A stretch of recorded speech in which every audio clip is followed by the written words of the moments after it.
Hey, and welcome to another episode of Disney Dust. We're going to be looking at Only Murders in the Building.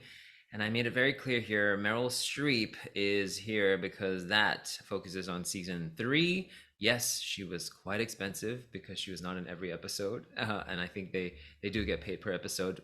um, did it follow up and live up to everything else that has been set up in the first two seasons? Well, right off the bat, I'm going to say not really. It was a musical one. So the setting was in a musical production on stage in a Broadway type area.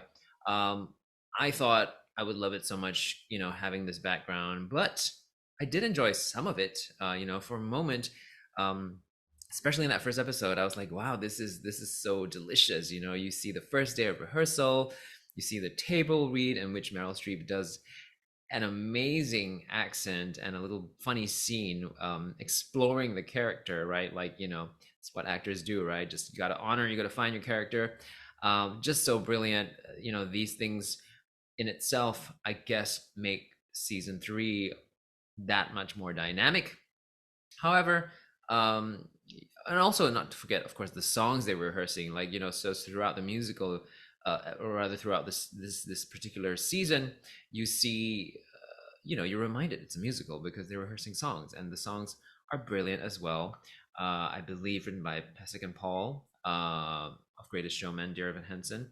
Um, I think, or was it the Lopez's? I forget now. I'm sorry. Uh, um, but then, of course, the story proper, it alludes to a mother and son dynamic, as a through theme pertaining to actually not just one pair. We find out later, so spoilers. We find out later on there are two pairs of mother and son. One that was a surprise. The unraveling of who the murderer was, I guess, the part that was not as exciting as the first two seasons. It wasn't as surprising, um, because there weren't as many twists, as the previous seasons, and it just felt like it just all came out and it was like what it is. So I think for me, a murder mystery has to unravel in an exciting way with twists, um, and motivations that make sense. This one was clever, but it just wasn't as clever as the first two seasons. What did you think? Let me know in the comments below. And as always, have yourself a magical day. Don't forget to subscribe, give this video a thumbs up, and share these videos with your friends, or and come back for the next one. Take care.